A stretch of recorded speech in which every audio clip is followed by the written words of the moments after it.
So we were last talking about Prufer domains. So what I'm going to do is I'm going to give you kind of this last theorem about general Prufer domains, and then I'm going to start talking a little bit about integrality more and add to that, and that'll help us with our discussion of more specialized Dedekind domains. So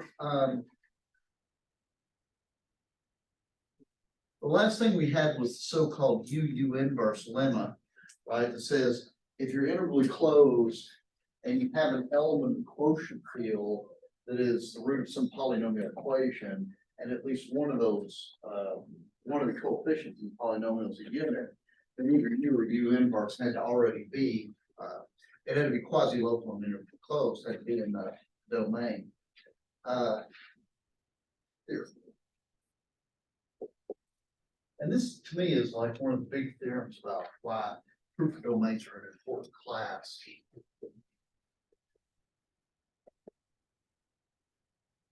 Let R be a Prufer domain with quotient field K.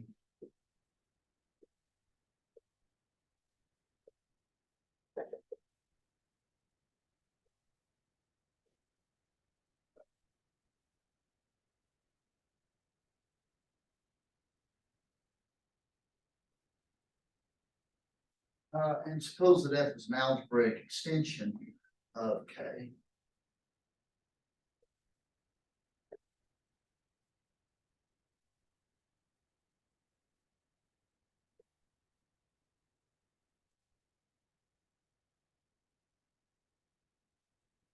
And T, the integral closure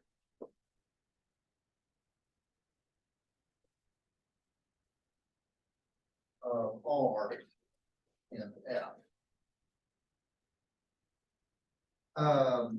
Then T is a Prufer domain.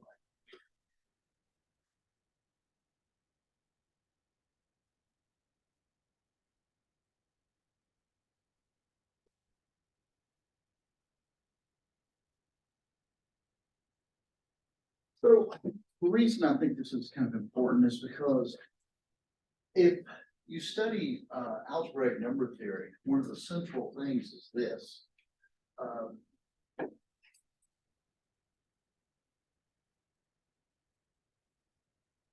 So you start with your ordinary N equals D, which is everybody's favorite ring.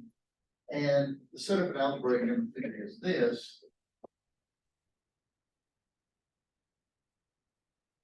Take a finite extension of the rational numbers, and this is often called an algebraic number field, and then you take R as the integral closure of C. Now, so if this is an n-degree extension, then this is a free module of rank n over Z. The quotient field of this ring is precisely F, right? And the algebraic number rings have very specialized, very nice properties. Now, of course, Z is a Prufer domain because, in particular, it's principal ideal domain. So every finite generated algebraic principle against the verb, right? So this theorem right here sort of generalizes this situation here. Any finite extension is algebraic, but algebraic extensions in general do not have to be finite. So, for example, you could do big number theory in the following sense.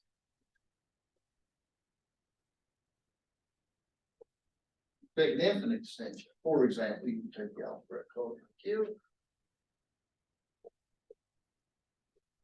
and then take the integral closure of Z in this thing.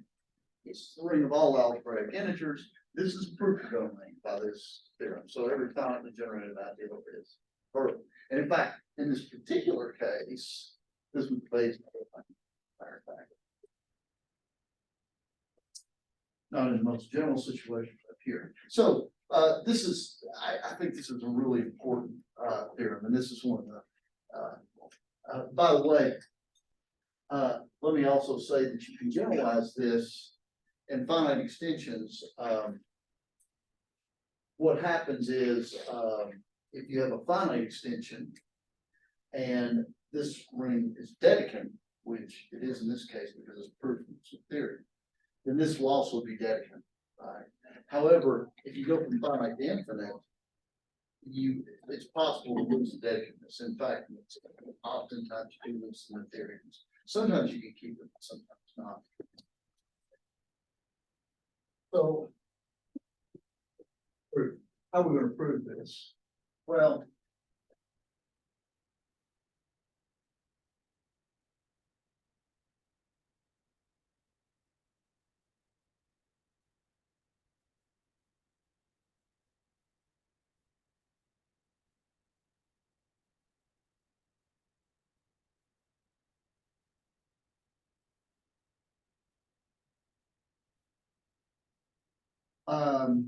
what we of course want to do is we want to show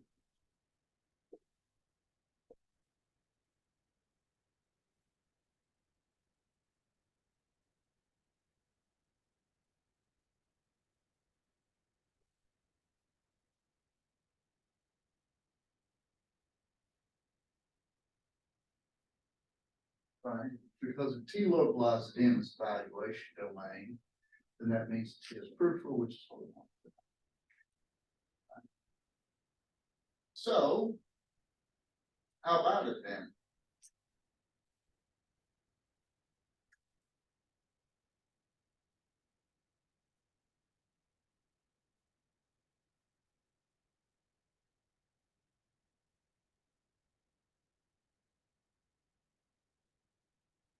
Um,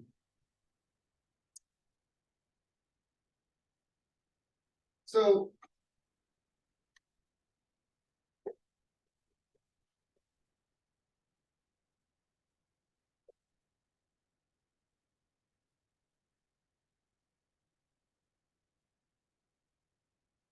but omega, notice that the quotient field of T is in fact F, because F is algebraic. And so what we have to do is show that if omega is any element of F, then either omega or omega inverse is in P. Well, as omega is in F, and F over K is algebraic, then omega is a root of polynomial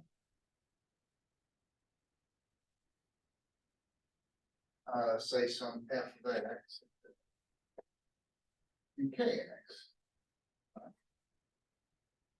I'll agree with that, right? Because anything in f is a root of some polynomial. And in fact,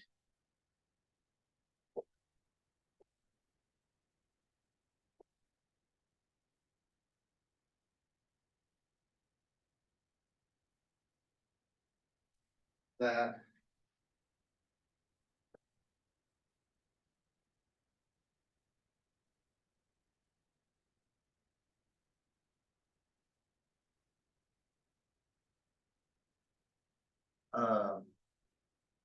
f of x is in R of x.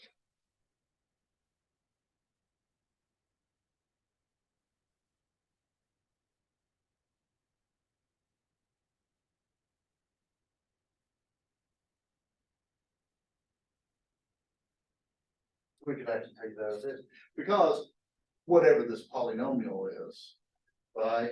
This polynomial can be written as R of x over a single constant out of R, right? And just multiply by that constant, right? And it's still a root of that polynomial, right? And in fact, since we can take it in Rx, we can take it in R localized in x, right? Because it's so this. Now the let's see here. I really want to take this to be the intersection of this, right? Let me correct this.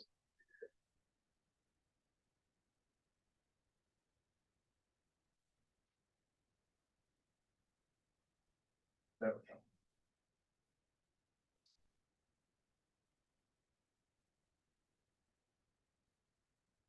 go. Now, what do we know about Rn, since R is Prufer, Rn is evaluation.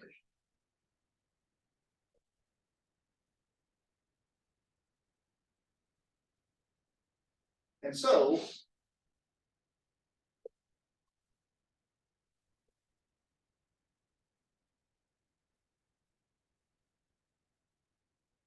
assume that X has a unit coefficient.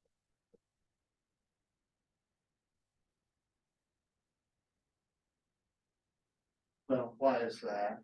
Well, I'll take you through this.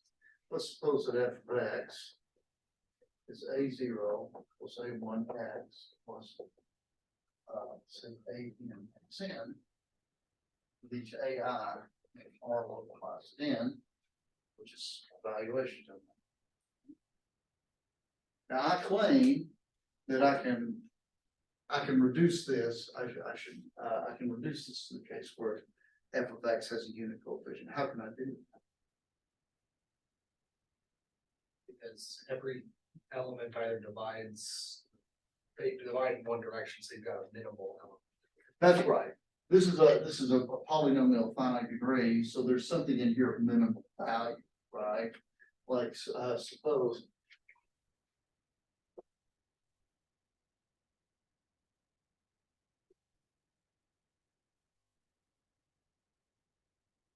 this is principal and generated by one of these coefficients, right? Everybody agree with that? And so I can rewrite f of x as ai times a0 over ai plus a1 over ai x plus xi plus an over ai xn. And just take f of x to be the sort of adjusted thing, right? So what do we have? Our situation is now that, well,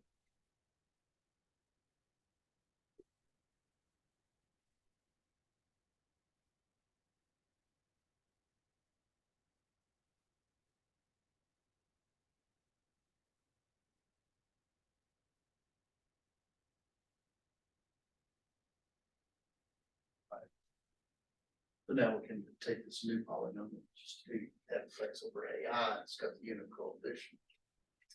So notice that omega is a root of new and improved f of x, which has a unit coefficient.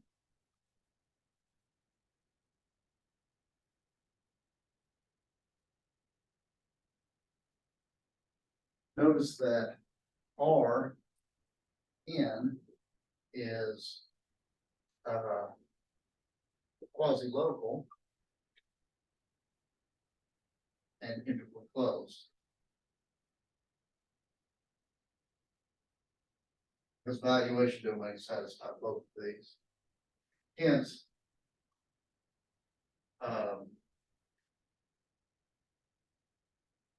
right.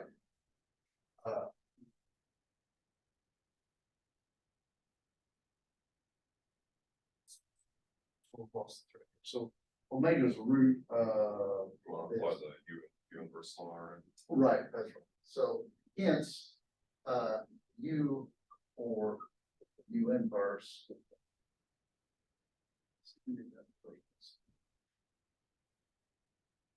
Right. So u Rn is a subset of T. right.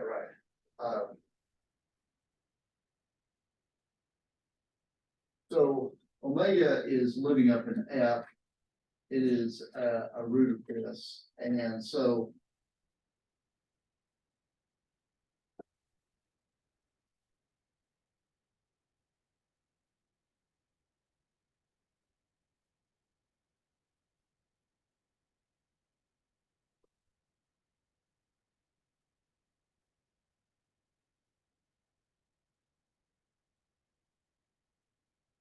Rn is contained in Tn, and so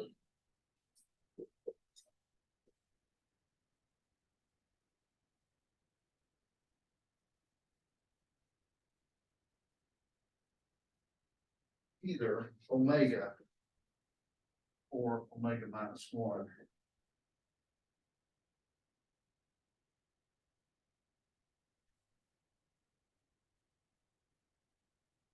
Right, because it is a root of this polynomial equations with coefficients in Rn, which is in Tm. And one of those or at least one of those coefficients is units. So Tm is a factor.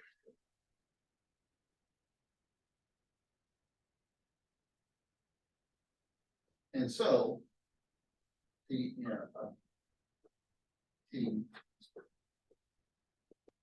There.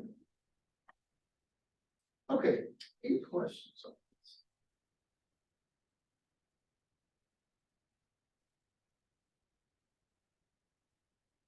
Do we end up using quasi-local? Yeah, because you need quasi-local to apply. You need quasi-local and integral close to apply the UU endorsement.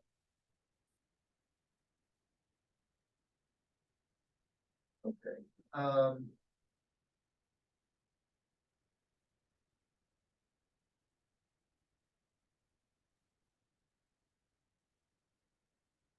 Let me so as promised, let me give you a little bit more on integrality before we go into the Dedekind case.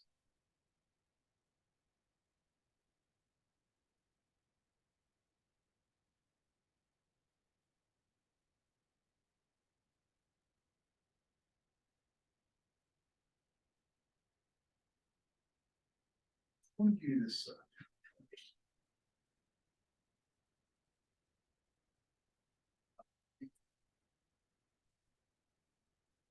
I've probably mentioned this. I don't think we've actually proven this. And I'll outline proof of this anyway, but this is the transitivity of integrality.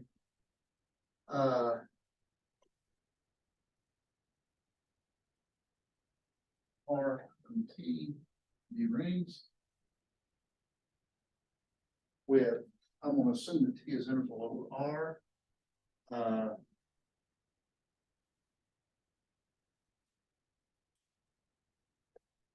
And U an element of a ring containing T.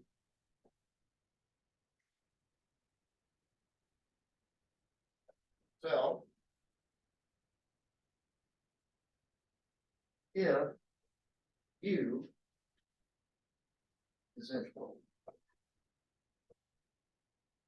T and T is integral over R,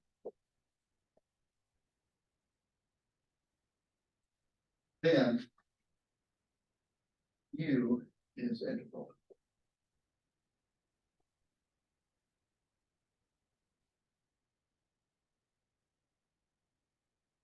So this is transitivity of integrality. If U is integral over some ring, which is integral over some smaller ring, and U is integral over smaller ring, it's interesting to note, y'all remember me telling you about almost integrality. This is not necessarily transitive, right? But integrality is.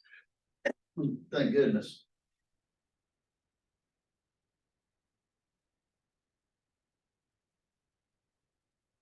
And so how do we do it? Well, we're going to use this modules characterization that we talked about. So let's give a quick proof of this. Let's suppose that U is integral over T.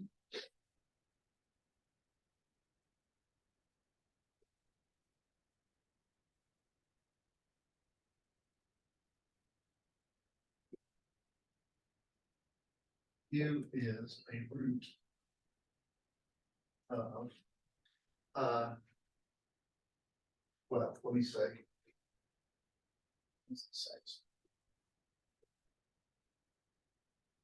Take u to the n, t n minus one, n minus one.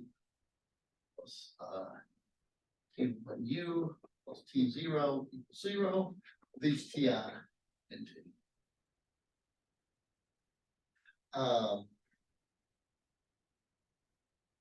Now, notice that each of these TIs are in T, so consider the following module M that I'm going to build this way.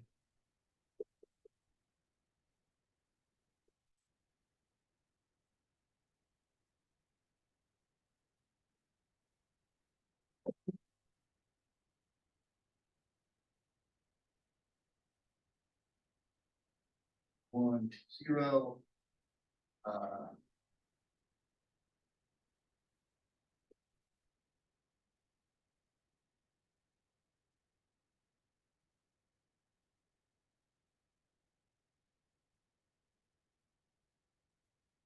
So notice that I can inductively just add these piece by piece. I know that R adjoining Tn minus one is a finitely generated R module because everything in T is integral over R, and this is what it means for T to be integral over R. This bit's finitely generated. Now at Tn minus two, that's still finitely generated, and so forth and so on. And finally, when I get up to the U level, guess what? I've got everything I needed for the coefficients, right? Because I don't need all of T to be integral, I just need the coefficients, right? This finite list, these n coefficients to be integral. So this is finitely generated.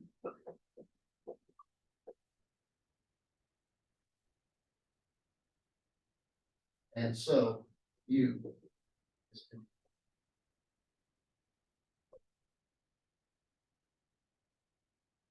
So that kind of puts that to bed there. If it was bothering you from the past here. Now, I'm going to give you some definitions. How many of you have ever heard of lying over? Heard this terminology? Going up, going down, ink. Okay, so I'm gonna give you these definitions. So these are things. These are properties that an extension of rings may have. Let's see.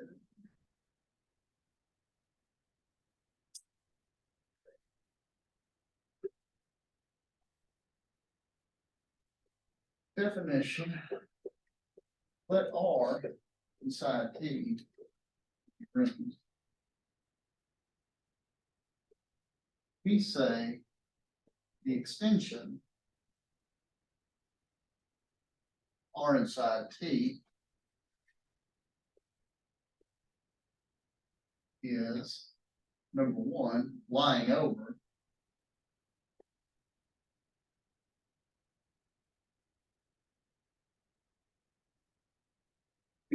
Abbreviate everything. You're lazy people. Lying over if given any prime ideal. By the way, if I were to say prime, I always be prime ideal. P and R, there exists a prime ideal Q and T such that Q intersect R.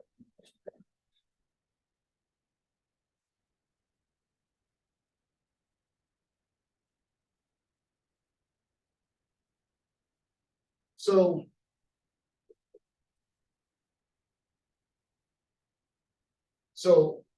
what lying over means is if at the R level, you can any prime that you can find, no matter what prime you can find an appropriate prime upstairs that lies over it.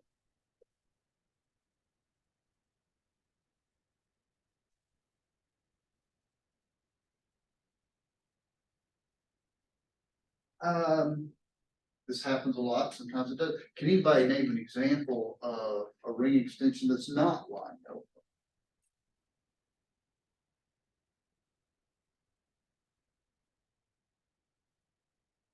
It was an extension of C. Very good. In fact, you can generalize that to any non-trivial integral domain in its quotient field, right? So for example, at the z level, you have the ideal generated by two. That's a good old healthy prime. There is no prime ideal of the rationals that lies over the ideal generated by two, because everything becomes a unit up there. In fact, the only prime ideal of the rationals is zero, right? So in that extension from Q to Z, the only prime ideal that's laying over is the zero ideal. Going up,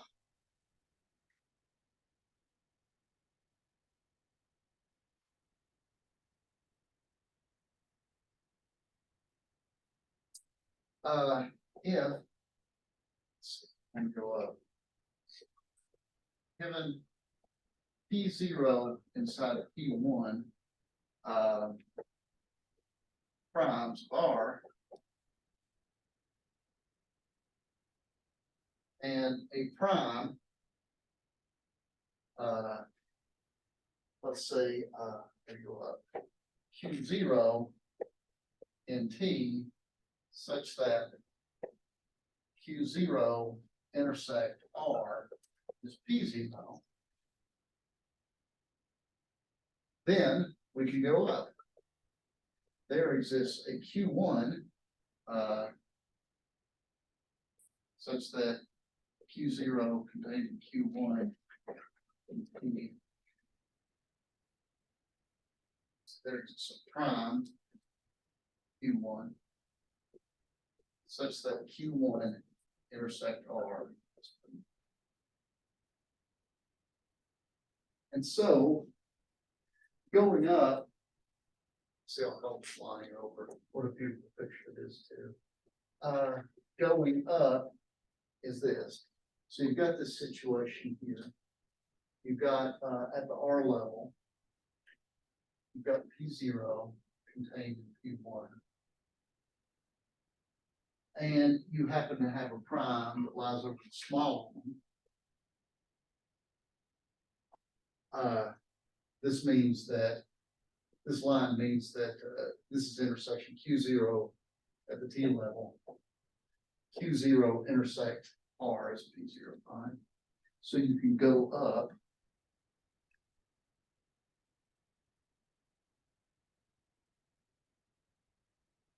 You can lift this up to a larger prime that contains P0.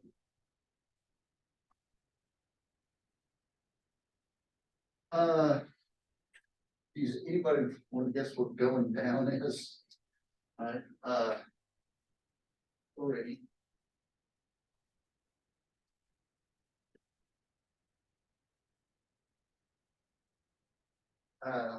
If given P0 and P1 and R primes and a prime Q1 in T such that Q1 intersect R is P1, you can go down. Then there exists a prime Q0 and such that Q0 is contained in Q1, T, and Q0 intersect R is P0.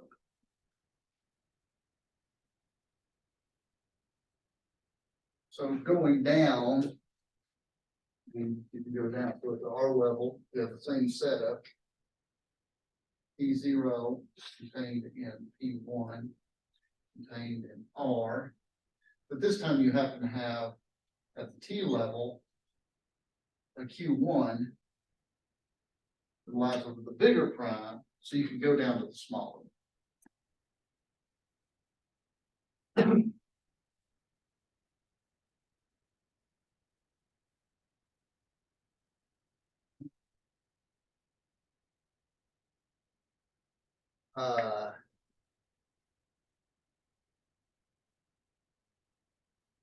And finally, we say that the extension RMT is incomparable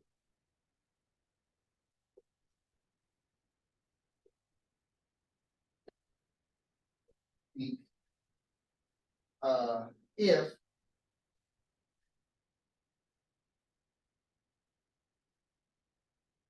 primes, I will say Q0 and Q1 and T, such that the contractions thing, QZ intersect R equals Q1 intersect R, then Q0 and Q1 are not common.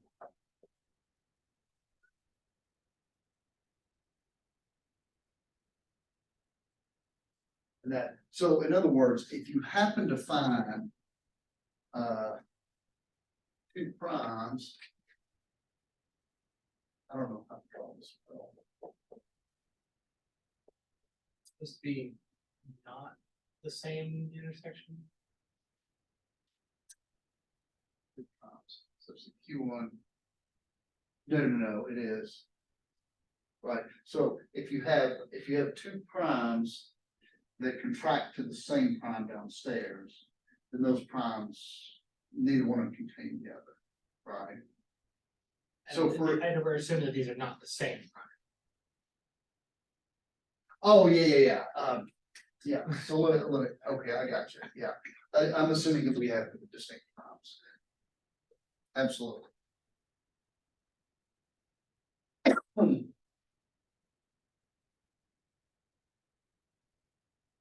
So, ink means that if you have two different primes and you say that, at the T level, you have Q0 and you have Q1, put a comma there, and they happen to contract down to the same prime.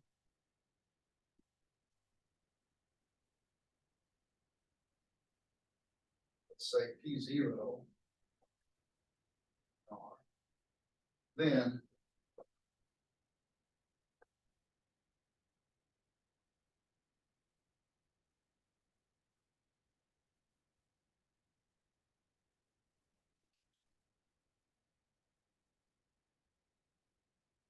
these are kind of classical things that ring extensions may or may not satisfy. This was actually important as well,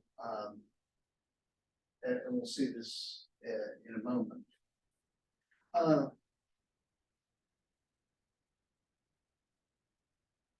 It's really funny because we're going to get some interesting theorems. We can stream this a little bit. Lying over in itself is a very important property. But two of these properties are actually, one of them is actually strictly stronger than the other. Does anybody tell? Going down shouldn't by going up. Was it now going Down implies going up. No, going down and going up aren't related. Well, they're obviously related. They're sort of dual notions of each other. But actually, speaking of the going up and going down, in my experience, going up is much more important than going down. Certainly, if you're interested in integrality, going up is more important. Going up implies lying over. Going up implies lying over. So you can have lying over without going up, but whenever you've got going up, you've got lying over. And actually going up and ink are very important in dimension theory, talking about the Kroll dimension. And we will see whether that's true in a moment.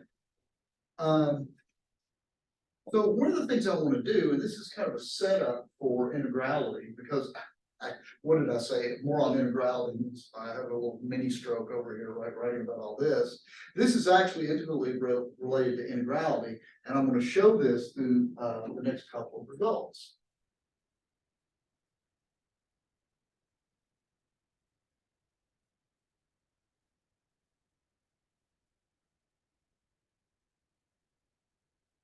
So the first one is let R inside T be rings. The following are equivalent.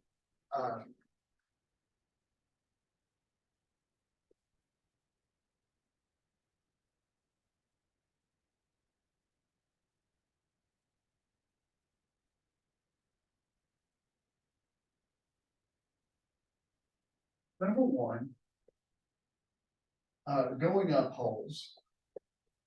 So the extension is going up. Two, if P is a prime ideal, R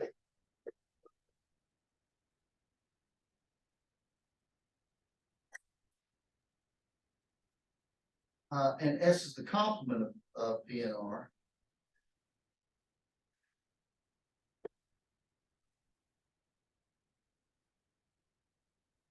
So S is the set complement of the prime ideal P in the ring R, and Q is a prime ideal of T.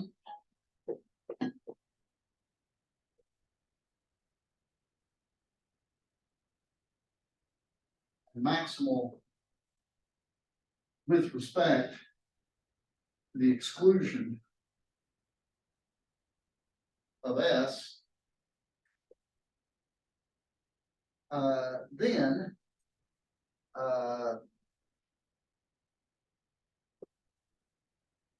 Q intersect R.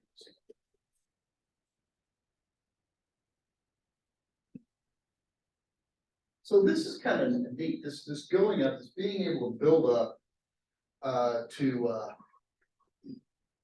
sort of a tower here. This is kind of cool because it's related to this property here. Going up is equivalent to whenever you find a prime ideal and you look at its complement. If you take, well, let me point out first, of course, R is contained in T, right? So if you have any multiplicative subset of R, it's a multiplicative subset of the larger T, right? So you can consider S a subset of T as well. This is also a multiplicative set in T. And if I build a prime ideal that is maximal with respect to hitting that set, and by the way, we already know that we can do this. What is true for any ideal that's maximal with respect to missing a multiplicative set is prime, right? So I get this Q and T as prime sort of for free. But if this prime is maximal with respect to the exclusion of S, it must contract back down to P, the original, the P that spawned it. So let's see why this is true. For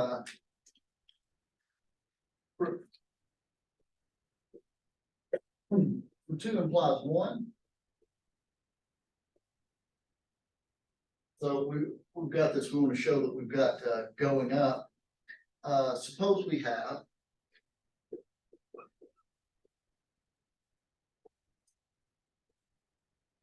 P0 contained in P1 in R primes. And we've got something contracting to the little one.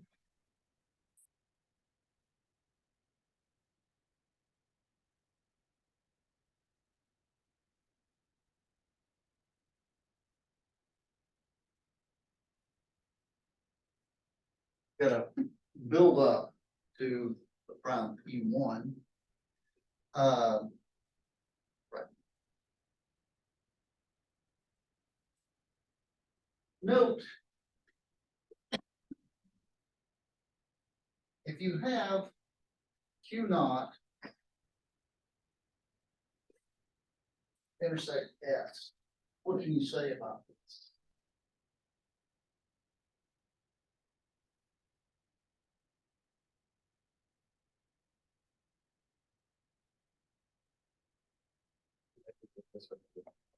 What's that? So yeah, so if you have this Q naught, this one that lies over P0, this must be empty set, right? Because anything that's in Q naught and in S is also in R. So it's in Q naught intersect R and S, so it's in P0 and S, and of course P0 is And here S is built off of P0, right? yeah. I should probably make that clear. S0 is R minus P0. So this must be empty, right? And so what can we do? We expand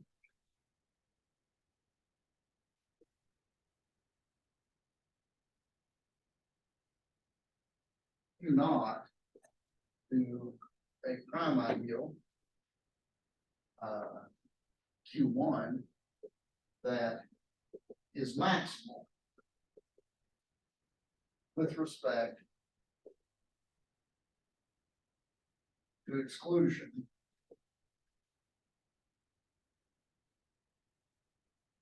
of S, right? And by the way, nobody said this couldn't be Q naught itself, perhaps. It's probably usually not, because remember, Q naught is already a prime in T. And it misses the set, but we can expand it to an ideal that is maximal with respect to, which may not be Q naught itself. So nobody says that this has to be a strict containment, right? But I grow Q naught to a prime ideal Q1 that is maximal with respect to the exclusion of S. So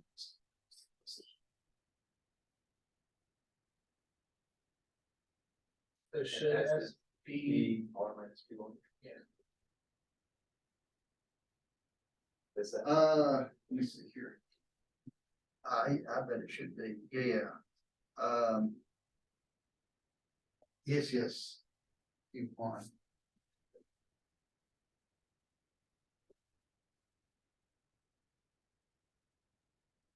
S is R minus P1. There we go. Oh, and it'll still miss. Yeah. Yeah, It's because- bigger, it's smaller. That's right, this is a bigger ideal, so this is actually a smaller set that's contained in the complement of that, or it contains the complement of the smaller prime ideal. So we expand this to a prime that is maximal with respect to the exclusion of S, which is R minus P1. Therefore,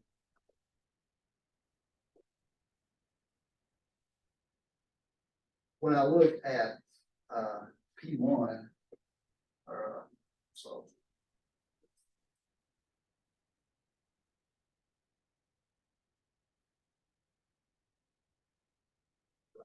and that's exactly what we wanted. So for the other direction, so what if we have this funny, or I'm sorry, what if we have going up? How do we get one here?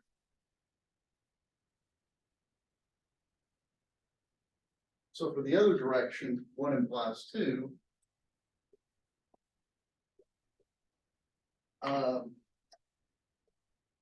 Suppose that going up holes.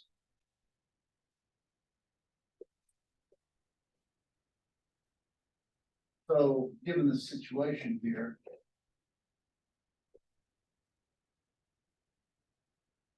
Not here.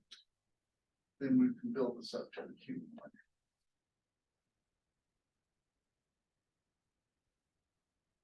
So we've got going up on our side. What we want to do is show that the statement 2 is true. So let's let Q be maximal with respect to the exclusion of S. It's the complement of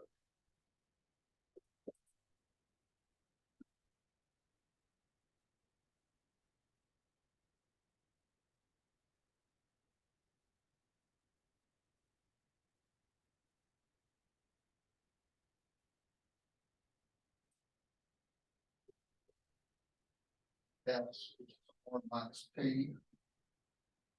So I'm gonna follow the notation of this. So we have some prime ideal. S is R minus P, and Q and T is maximal with respect to the exclusion of S.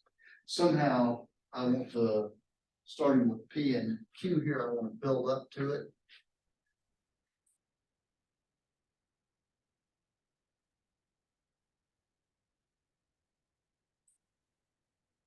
So we have to, our goal, of course, here is to prove that Q intersect R is P, using going up. So we know that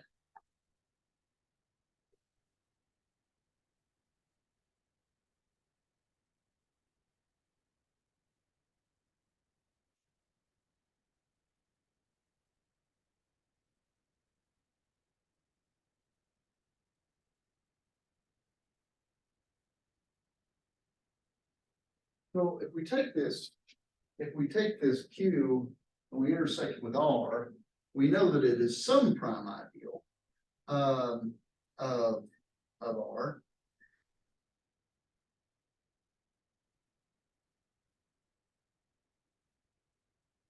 So let's call this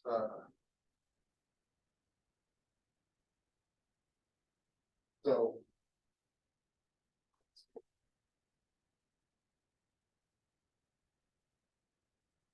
So what do we have here?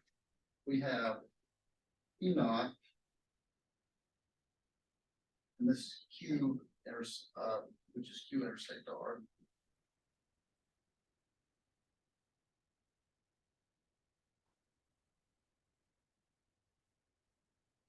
And what do we know about that prime that it intersects to?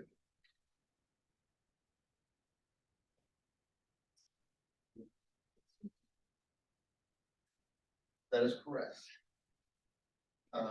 Oops. Well, which of what containment did we get here? So Q is maximal with respect to the exclusion of S, right? So what happens when I intersect Q down to the level of R? It still doesn't hit S, right? So whatever this is must be contained in P, correct? Okay with that. Now, of course, this is what we got. So what does going up allow us to do? Well, since we've got going up, we have Q lies over the sun prime ideal P naught. P naught has to miss S, so it's contained in P. So I can go up to Q1. Right. And so I was a selfless. Well, Q1 intersect P.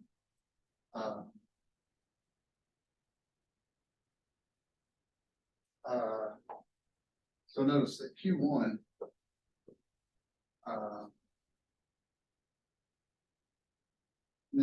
misses S, right? Because its intersection down to R is P. So Q1 misses S, but Q was maximal with respect to missing S. Therefore, Q1 is equal to Q, and so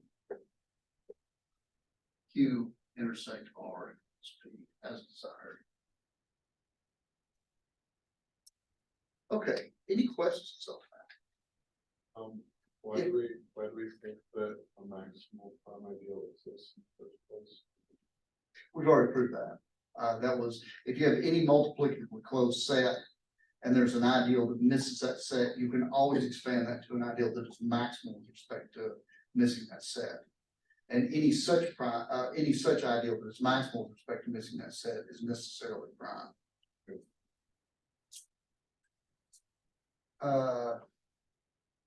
So I'm going to record this corollary that was explained earlier.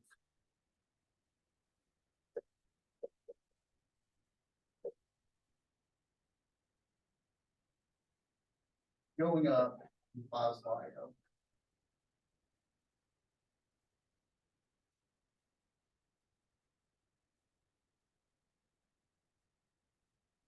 So does anybody, how do we do that?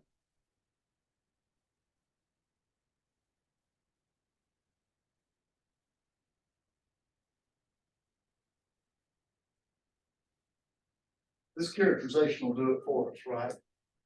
Going up is equivalent to condition 2. So let P and R be prime from 2 on previous theorem.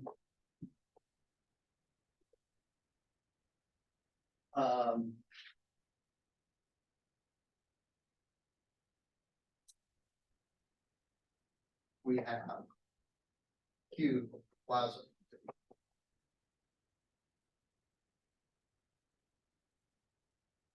So, there you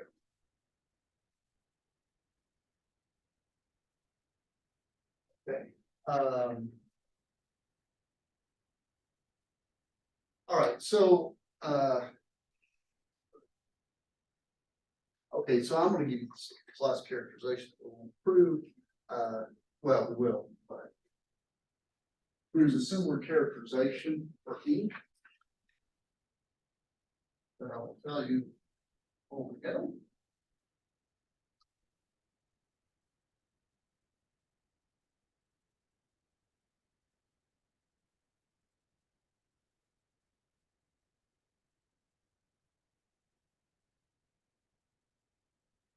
Here's another characterization, ink holes, if P and R is prime.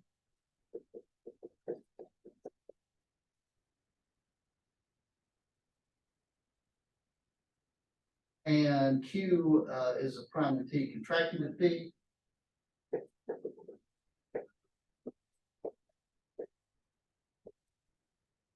Contracting to P. Q intersect R is P. Then Q is maximal with respect to exclusion of S.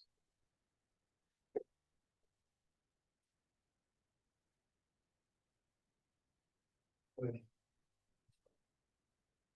to exclusion of S, which is R. So you might think about, well, that's true, we'll talk about that next time. So there's a nice characterization for going up, a nice one for ink, and we're going to use this for advantage when we talk about behavior of prime ideals. Any questions?